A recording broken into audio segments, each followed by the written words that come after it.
Premièrement, tu as ma caisse pour la caméra. Merci, merci. Tu ma caisse pour la visibilité au sali pour que tu dénoncer, c'est essentiel. Nasana pour ça, bakonzi. Ayo kapasi na biso. Biso, tozana ba famille, tozana bana, tozana ba boti, otamusu ba sala sumi salate.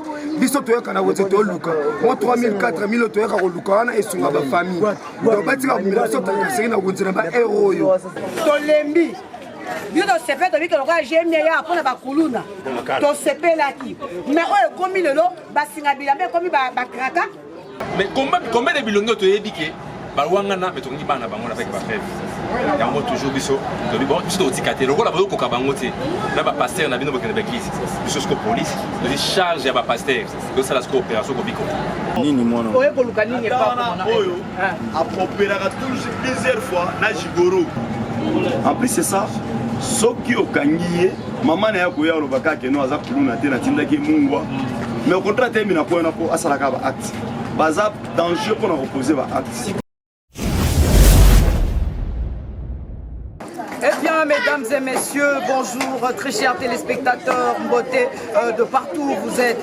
C'est comme ça que ça se passe ici. Émission la nos préoccupations à peuple Lelo et Bandi, ou Ebinenge de Bisarabino, Biso souci na Biso et Zalaraming pour servir Bino, ma population. Nous sommes un intermédiaire entre la population et les autorités. Eh bien voilà, nous sommes ici dans la commune de Makala, plus précisément dans le quartier Fidi, Makambo Etali, Koulouna, phénomène Koulouna Nengezo. Déranger vraiment la population. Alors nous allons parler aussi de l'arrestation, des arrestations arbitraires. Oyoba bandeko ya commune ya Makala ba benga kibiso ba lobi ba policier ba sokanga bango kakaboye ba sokanga bango pamba. Mais alors eux ils sont pas auteurs de ces actes. En tout cas nyons tout et kozala na numéro ya lelo to solola makambo etali makambo na nyonso. Et bien voilà c'est par ici que commence votre émission avec votre humble serviteur Yannick Ngangou. Christian Youlou, que je profite aussi pour l'occasion de saluer. Oui, car on a une complicité na biso ezalaka ya okitana terrain. Parce que nous sommes Chéri O News TV, nous sommes une chaîne de proximité. Biso to kitana na terrain to zuba élément d'être proposé à mon abino autorité.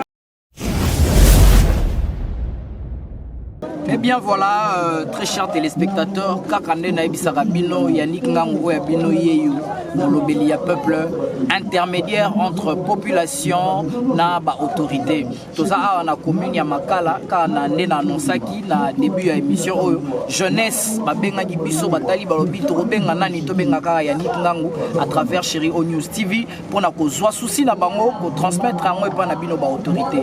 Eh bien voilà, tout ça, on a des Moté, Kopé Sabiso Komona, pas Yebisa Biso, Bobenga Kibiso, Bolobi, tracasserie et Zamakasi, na niveau de la police, na évité Solinga na Obenga tracasserie, ou soit dit la police, a pas ça la Moussala na Ende, Bino Bozobenga tracasserie, azo arrestation, il y a vagabondage. Yebisa Biso, histoire résole ka Nengeni, pour Bengi Biso Bolobi, Oya Biso Yannick Ngangou Molobeli, Yakana Rose la Biso non Makambo Zoleka na kati ya commune ya Makala. Yebisa biso situation ezoleka ndenge nini entre bino na la police. Situation ya la police ezoleka ya mabe ya makasi kakasiriza makasi donc comme mal à l'aise. Même soso biko so mamo loko na olia so mamo crédit il faut bakanga yo. Et pourtant batina ba identifier ne bakuluna. Okuluna ndeke makasi na Makala oui batindi la police na Makala mais la police on musala osala tozo mona te. Okanga biso er nyonso uta musala na bakangio même voir soso teka boy bakangio net singa zo teka ba uski ba lundo usala permettre à la techana pour société zali société bakanga ya ngote zali so bakanga société wana ça va ngana vanda na hôtel bilo na bakanga bazonga bambongo na ngebele nyoso kenda voit même kuna na baisse siko ba misale zate le bozinga bambongo na tout lo bilo na koisko na sa misala ni na kwa makulu na toni mais balobi bino boza batomboki tomboka zarabo faut identifier ne batomboki ba mata kuna likola Makala kuna ba identifier batomboki bazembele kuna. Maman Bote. Comment ça vit comme là? Oui, maman Julienne, caméra ya Onius, ya chérie Onius TV qui ici on a commune na bino. Bobenga ki biso pona ba souci na bino o bozana ko par rapport ya ba arrestation o bozozwa et pas ya ba policier. Yebisa biso bozo vivre ndenge nini na commandement oyo ba che awa pona ko contrôler bino ko balobi la police eza wana pona ko tengela bino na ba bien na bino. Bozo kika ndenge nini ya wana ba. biso na bango tokobika malamu te mpona nini bato oyo batindeli biso basoda batindeli biso awa bali kokanga bakuluna te bazokanga kaka bana ndako bango balobi bakuluna batiaka molunge na kasho malamu bakanga bana ndako soki batie ngonzi ale bapara basoya mbango mwana nanga 100 000 200 000 300 000 eloko tozovivre awa yango mpe bazopeta bango masasi na nzoto ezala mwana ndako ezala mwana donc bazobeta bango masasi na nzoto en plus obeta ndenge bazobeta mwana bato peut-être avant-hier aleka na garçon moko baleki ne awa kufi deuxième jour elandi babomi lisusu 2 personnes donc toyebi te ye l'état azomona te azomona te azoyoka to azoyoka alors fatala makambo wana malamu mais yebisa biso awa na commune na bino kuluna eza te kuluna ezali mbote ndeko le journaliste okopesa biso kombo na yo kombo na Hervé. Oui, papa Hervé, Hervé Gola ou Hervé Nani? Non, Hervé Kaka, donc Hervé Mizi. Ah oui, je profite aussi faire mes condoléances. Hein. Je présente mes condoléances à la grande famille Gola, notre artiste, notre star congolaise Ferré Gola qui vient de perdre son petit frère Guy Gola. En tout cas, je compatis, hein, nous compatissons avec la famille. Oui, ndeko, Kobengaki Yannick Ngango Bolobi, Yannick Yaka na commune Makala pour na makambo tozozo awa, ça ne va pas. Qu'est-ce qui se passe au fait? Bon, vraiment merci pour la parole des journalistes. Et le copina awa toujours c'est la manté vraiment makasi. Ce comme le niveau en tout cas la police surtout au sein na ba konzi na bango ya likolo. Éviter les stations monde va déployer ka bango. Basala musala tana ki moi qui ataba ko ki professionnalisme té. Qui professionnalisme musala faut ça. Donc on recommande le professionnalisme dans la police. Basala yango ataba ko ka 100% te même ba meka kusala dino bobengela bobenga kingai na iya loba ba posa bimi beta biloko le grand frère nanga propre Israël Mutombo beta biloko so ina lobi bo parce que elekali pon ndeti ngai na za commerçant mais biloko yango eza na mesa so image ko zala moi uniforme moi nini to va bosungi moi boye natanga futa mwanda kuzotanga pe madame naza ba mibale c'est compliqué et comme même 12h 15h c'est compliqué la police n'importe comment c'est compliqué et puis quand on vous arrête ceux qui vont commis na bureau ya commissaire ya OPJ on vous accuse de quoi? Arrestation on est à la due à nini balobi bakangi yo yo bakuti yo zokoteka bala mususpect ozoko c'est la police makamu yo muto zoteka boy baya kaka bakumbi yo bakamati yo bakena na bureau est-ce que ça ne loko mongote oyo bosala ka pour déranger bakonzi mboka pour que ba agir de la sorte? Bon toutefois ezalaka la police yebana de so bakangi yo babimisi yo kaka bato yo baloba bakuluna wana atolati veste cravate kuluna kaka donc c'est compliqué. Voilà, mesdames et messieurs, nous continuons toujours avec notre micro-baladeur, toujours dans la commune Yamakala, dans le quartier Fidi, où on a venu Ngaba, toujours un élément par rapport à l'appel au Pesa Kibiso, pour nenge tracasserie pour eux, tracasserie et zamakasi. En tout cas, toujours un élément pour enrichir toujours ma continuation à cause de l'informer. Bonjour mon frère. Bonjour. Donc Pesa Biso comment là? Ouais, comment on engage Jonathan Kinyoko? Jonathan Kinyoko, moi c'est Yannick Ngangou, nous sommes chéris au News TV. Tous ceux qui appellent mon père qui na habitant il y a quartier Fidi, la police a tracassé jeunesse. Il y a des arrestations arbitraires au côté les est-ce vrai ou faux? Oui, ça fait une victime à Kamwana. Surtout à venir à Bissou. Vous savez, à venir là-bas, ils ont venu au miroir. Nous sommes à Kiti une fois qu'ils n'ont pas là-bas. À venir du Bosso, comment ils ont venu là-bas. Mais, temps où les à l'avenir, ils ont difficile, surtout pour la vie sur les jeunes garçons. Oh, ça moi âgé, ça me colo, tout qui est grave. L'avenir, on kanga tout n'importe qui. Ceux qui bakangi yo, et que au pays na bureau il y a commissaire, il y a OPJ. On vous accuse de quoi? Parce que funda bino bakangi yo au pays liboso, batondre sur PV. Le bio c'est pour na cause nini yo baso kanga bino. Bon, cause ya mingi yo banate. Soko kekuna et comme attend mususu suki, surtout mille comme suki. Et on doit souffrir dans ma case. Tu éviter la loi où il y a pays ceux qui article ni où était même au jeune dans tout petit suki non. Et pourtant nous sommes libres. Dans la pays démocrate. Et je voulais aussi marteler sur ça. Comment expliquer qu'on peut arrêter quelqu'un parce qu'il a beaucoup de cheveux, pour avoir la boucle d'oreille? Alors, j'ai eu à entretenir avec un officier de la police nationale congolaise. Il y a une mesure où on a besoin à un certain moment, l'évacuer mesure il y a tout pour na souki pour na nini. La vraie chose qu'il faut faire, ou la bonne chose qu'il faut faire, c'est identifier de personnes, des acteurs, il y a des acteurs, il y a barbarie. En tout cas, il faut arrêter d'arrêter des gens pour na basuki, pour na ce n'est même pas prévu par la loi. Et le Koana nde penza oyo na lobaki on a début à émission na ngai oyo ezo comme il s'appelle biso mingi parce que balobi ke bazo kanga bino pour na basuki pour na bino comme toy alors que bakulu na mususu pe bakata suki. Bakulu na oyo qui sont non tatoués bazali. Je ne pense pas que c'est ça la vraie raison au boyi ko kangela batu pour na ko identifier bakuluna ou soit le jeune bandit s'il faut dire. Bon oki ko senga nini na bakonzi ya mboka pour na ko meka quand même ko vivre vie na bino o bozaki na ngwa voilà. Bon et le point aussi au bakonzi ya mboka ils vraiment que baye que jeunesse à lelo ils dépendent mini ya bakop. Moi je me rends par exemple à Outizande. La plupart des jeunes vont venir ba débrouillard. Si on a une caméra au monde la plupart des jeunes vont venir tout ça. Quand on attend 20h, à qui moi tout sur le point à son appareil de chaque oui azolia par jour au Kanga. Parmi bana biso moya ba ko zo biso te pe to teka. Soka ega nzela yo kangi okena ye. Siko boye ko batela biso te boye ko boma biso ana makala. Ozo senga nini na bakonzi basa. Ozo senga na bakonzi ba tinga biso ba soda makasi o ba ko luka ba kuru na original. Bakanga nde bakuru na original. Donc bazo kanga baza ba innocent. Abala mibali na komi ko leka ka ko bazo ya boye ba na kata mama tela nga liboso. Tala muvuma. Nini soka kangi mona mbala bote téléphone mbo. Akei nango mwana mala banda kolela babo tolo basaki tolembi baba changer biso basoda bakuna solo o bakanga ba innocent. En tout cas c'est déplorable binomo bono ndenge population azolela bote mama fais ça biso ko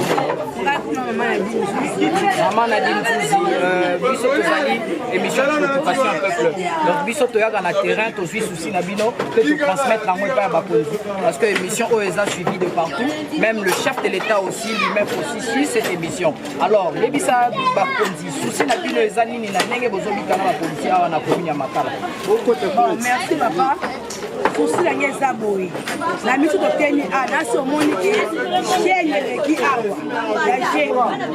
Eroi, bato asaka musama be batambola.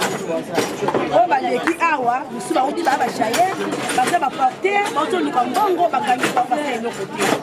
Après pour le bâtiment maman pour tout ça on va dar maman comme bord na poche téléphone ko kende boko ko kende ba ko peto ko ni maman ko boema ozo innocent maman e ba kuna saka musala ba ya ka ba mo ndeti lelo 5h25 na kwa misto chez bazolega kama 100,000 ana jemi ba tebiso ana wasa a bien sûr la question ba kuna mais quoi ça à l'aise parce que l'aise quand même que kimisi ba tozo ndima kimisa kuna mais faut pas kimisa batande ba ko parce que quand tu as pas déranger bana ah on a sous cette fois ouais ça 100,000 c'est parce que on a échangé 500,000 papa ndé na ça on a qui école na côté soirée na bien pour moni bino mutem na nzaka duku ndé ba kiti bo kita ingile na biso bana ba ko fana banda te ba so pepe ko kanga on se balipa ba kangi en 3 francs to atali ko pa ndé ba kiti pesa biso na kombo na ngai aimé na saka na partie ya Kinkoli tolembi Bio to sepe to biko loka jemne ya pona bakuluna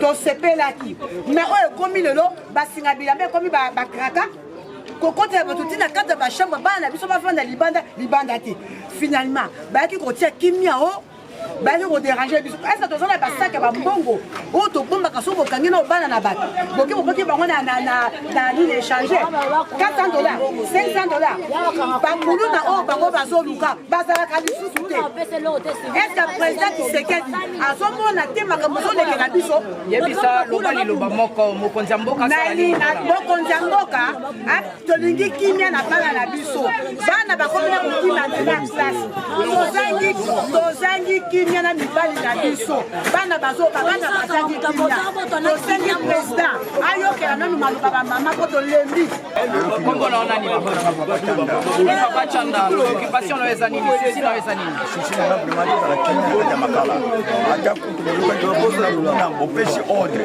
na ndenge mobeko ya lime to sepina mo bopeshi ordre mais ordre kwa ngomba zo ya ordre msiba bana ba pareil na mapochi omoto mona bana barabara mo kiti bandi o asara ba etidi na ye bata omoto na ba kiti komema ba kiti la soutien makala mo jemia botini bato botini yawa normal des alités papa okosenga nini pa bakonza mboka to sengi na bakonza mboka to tende kimia mbote ndeko oh mbote ndeko okoki opesa biso kombo na yo bon kombo na ngai eza José Nzaji. Oui, ndeko José, biso toza préoccupation à peuple, toza chéri au News TV, chaîne Oyo ezali kosala musala pona bino, émission Oyo eza kozwa ba souci na bino pona ko transmettre yango epa bakonzi. Alors bobenga ki biso bolobi tracasserie ezali na niveau ya commune ya Makala. La police est ko tracasser bino. Est-ce que la police est ko tracasser bino ou bien zoko sala musala na ngonenge sengeli ko sala? Normalement musala oui to boité mais musala façon beaucoup musala ilango eza yango te. Bazolanda batu ba sala mabe bango ba kipe bango te. Ba tika batu do esika batu ba sala mabe ba tika bango kuna. Bazolanda bana ndako. Batu ba sala mabe bazawa.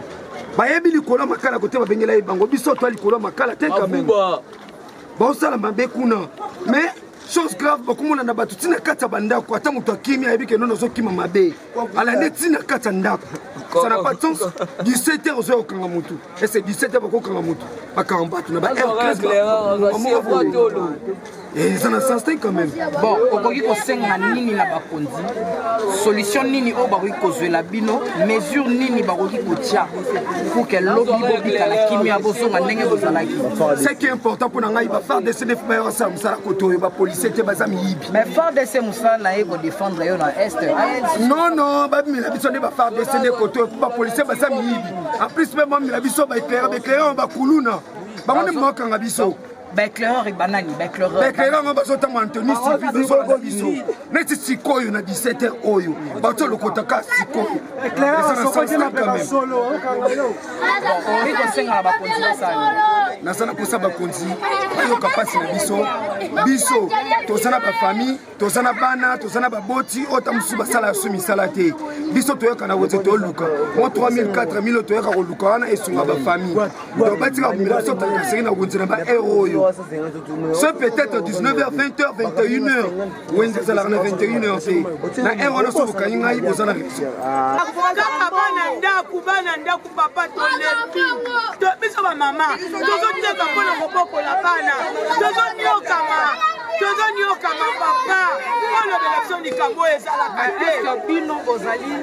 Pour dénoncer bana o baza ko sala mobutu ngo baza ko extorquer population ngo baza ko déranger la population mais balobi bino boyebi bango na réseau yo yebi bango te papa biso tozana bana bakununa te mwana kununa mona na kanelongi papa botalela biso likambo bana bavanda na porte bakangi ezalaka te tozozwa mopepe bakoya bakangi bana tozela kofuta bambongo oyo kobokola bango. Commandant Aigle, merci d'abord. Dans Moussala Nebozosala, en tout cas la police est Moussala Mokitoko. Mais on a quand même eu à interviewer certaines personnes, la jeunesse beaucoup plus. Balobi, Bozo Kangabango arbitrairement. Est-ce vrai? Bozo Kangabango Bongo ou bien Boyebi, auteur, il y a un acte de barbarie, ne Bozo Chamaboko Ikona Bango. Ok, le problème c'est quoi? Au moins dans ma cas là, n'est tout ça. Bana Miké, il y a 12 ans, Bakulun. 17 ans, Koulouna. 20 ans, 21 ans, 22 ans, Koulouna. Mais pour mon âge à 30 ans, par exemple, mais 25 ans, Koulouna et Makala. Bazo manipuler la population, mais la plupart de la population va manipuler la famille. En plus, c'est ça. Ce qui est kangié, maman n'a pas eu le bac qui nous a Koulouna, mais au contraire, il y a un acte. Baza danger pour nous reposer l'acte. C'est quoi au sein de la bon, les plupart de bana na bavanda iba bakoko, ba mama bakufa, ba papa bakenda bangola. Soko kanyi mwana koto ezaka tribu moko, tribu Congo. Ezaka kono ngai naza mu Congo, papa na biso akufa, toza mama za na Angola, na banda iba bakoko. Do moni Koulouna ya makala ya makasi. Koulouna ya makala eza makasi ate pas pour commerce na venir pour commerce. Mikolo eza des dangers pas. Pour commerce la sikako tu on a mais Koulouna n'est pas désagréable. Biso kuto to pemaki.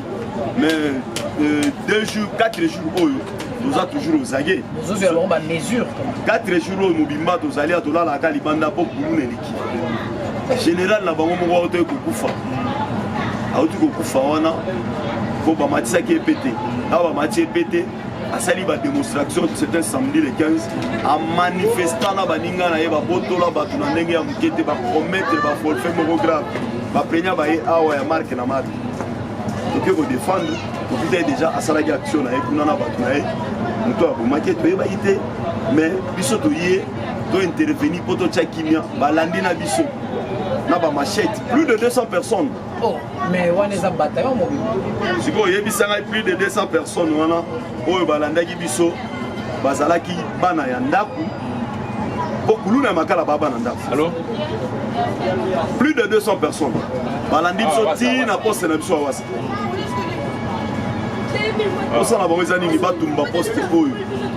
Bazo préméditer na ba maçon o batongai ba charpentier batongai bureau o batiaki pavement. Il faut pas bomber na banda. En tout cas, c'est déplorable. C'est déplorable, Bandeko Balandi. Binomoko Bomoni, na Moussala Toussaï, la Cabino, nous étions ici dans la commune de Makala et pas commandant Aigle. En tout cas, Boromon a Togo, la Sabino, Banawa, ma BO, bazo déranger population, mais la police per lobby, à Kolimbisate, à Kolimbape Bamote, à Kochabango Maboko, commandant Aigle. En tout cas, Kobana Moussala Nayo, Kobana Moussala Nayo. Merci. Bozo Tozo, en exclusivité, en exclusivité. Awa, Moumona, chérie, News TV et Zali Télévision pour ça la rabusala pour la kosunga bakonti yango.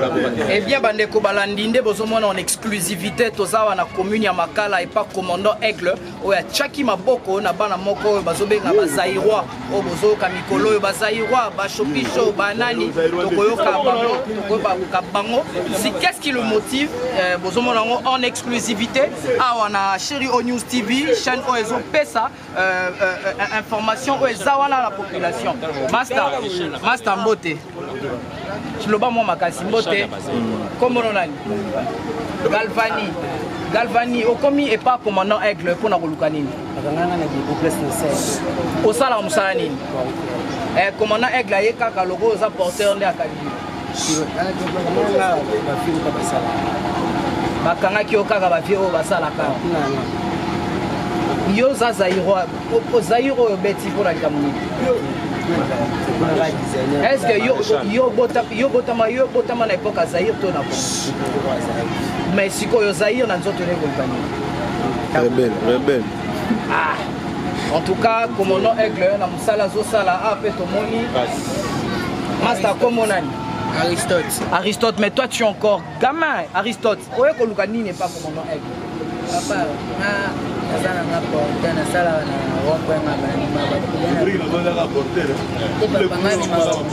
na sala na wako zaki samedi la vanda na wako likolo na international na pas masala ngai bisina zela nga ko tsakela tozala bisata sina kususabisina akiko suku na zela wake suku na wake ndabo suku na o alindola na wa sokwa isake na suku sanga za suku ala msako ala na katanda na kuto matawa ça va, Master comment nani. Mais pas na Mickey, comment on nani. Nathan. Oye kolukani n'est pas comment on a. Apopera plusieurs fois na Jigoro. Oui, oui. Hier aza awa, grand terroriste na rond-point. Ok. Boboto la basaki ya ba maman na ba téléphone. Ok. Ba victime bazali mais ba victime on to bengi ba obaya. Bombalo ake sous prison. Ok. Kanga ki ye akendaki parquet. Ya ko sakambula. Mazali ya majeur. Alors bagaza mineur. Auti parquet na tribunal na 13e rue, n'est pas juste de mineur. Oui. Batindi kuna ake prison abimi. Tokangi lisusu. Azo motomboki toujours. Motomboki toujours kaka kobotola ba mama basaki na rond-point ba na entrée à Rikini. Mais c'est aux monde. Très dangereux. Mais oyo kaza mineur. Mais azo sala ba acte oyo meleki ba mineur.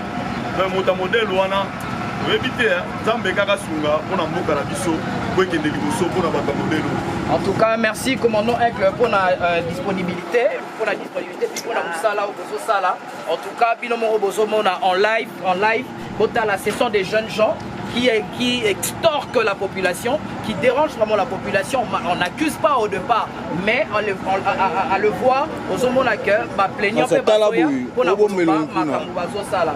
Merci commandant, merci Pena Mingi pour la Moussala au Bozo Sala, pour la Chamaboko Likolo ya bateau baza ko déranger population ils ont fait ça vraiment pas si. Alors car en est Bisarabino TV za radio te bomoni yango na exclusivité tokitaki na commune ya Makala et pas commandant Aigle abengaki biso par rapport ya ba interview tozwaki na mabele na ye na côté oye aza ko sala Moussala azo sa Moussala na kitoko. En tout cas na ba tu ba témoigner et sali penza bien. On continue pour la suite de cette émission très chers téléspectateurs, c'est Yannick Ngangou avec la préoccupation à peuple.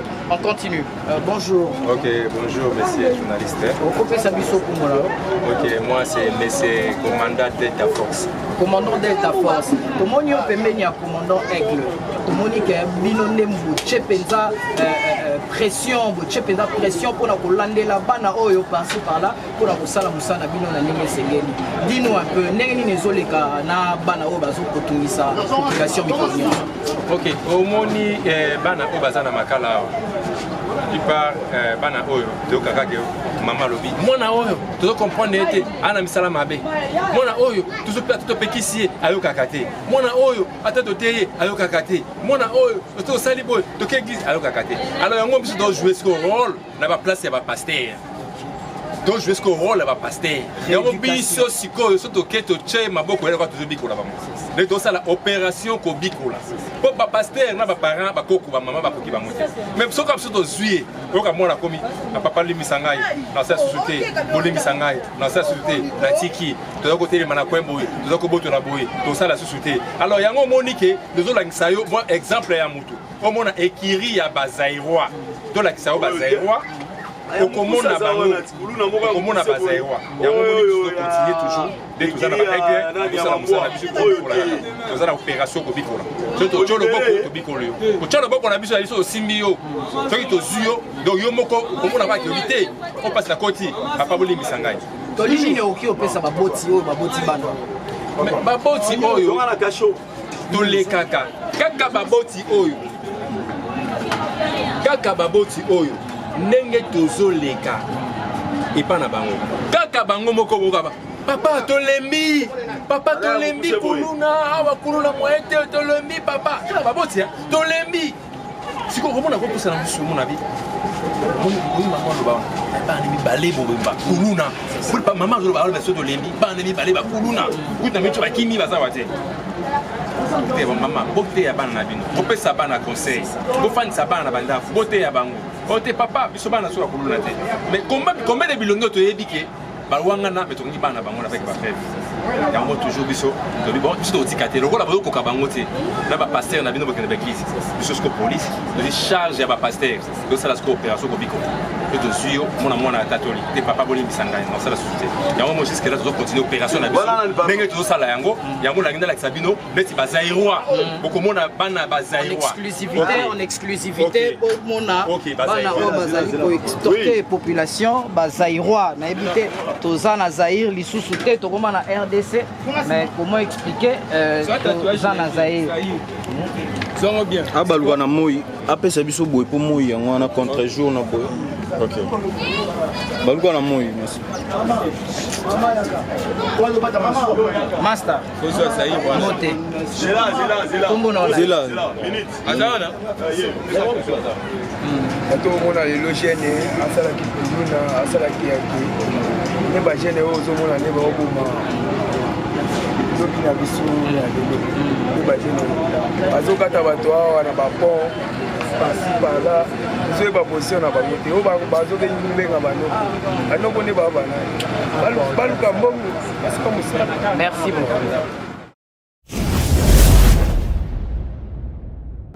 Eh bien voilà, bandeko balandi bino moko bomoni musala oyo préoccupation à peuple esaleli bino tokitaki na commune ya Makala tokitaki na commune ya Makala tosololi na population totendre bango micro balobi ba désolation na bango bapasi na bango mais tosukaki bongo wana te tokendaki lisusu kosolana commandant Aigle commandant Jemi ya commune ya Makala ye pe alobaki ndenge nini azosala musala et puis tolakisaki bino pe ba kuluna oyo commandant Aigle Akangaki en tout cas et sali bien en tout cas merci Nabino Basso Bolandaki Bisso na etando ike Nabino. Alors je ne suis pas Israël Mutombo pour chanter blanc plus blanche que la neige, blanc plus blanche que la neige.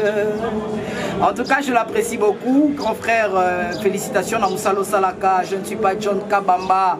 Hein, le peuple parle pour vous dire que Oezali Balen, il y a Makala Mukolo mon côté. Malheureusement, je ne suis pas John Kabamba. Je ne suis pas Papi Mboma. Pour vous dire, Zoba na Zoba, ceux qui basangani basala rabuzoba moko. Yo naïe ceux qui basangani basala rabuzoba moko. Mais je dirais, Mayele na Mayele, ceux qui basangani basala Mayele moko. Comme Christian Youlou et Yannick Ngango, ceux qui basangani basala Mayele moko. Et je ne suis pas Zakari Baba ceux non plus. Pour Narobi Sabino, Narobi Mana gauche, Narobi Mana droite, Narobi moi. Alors je ne suis pas Top Congo et je ne suis pas Eliezer Tambwe que je suis combattant Nabunda qui na terrain. Je suis Yannick Ngango pour vous dire, je suis l'intermédiaire entre la population et les autorités. Quant à moi, je vous dis au revoir et on se retrouve prochainement pour la suite. Il y a préoccupation à peuple. Merci.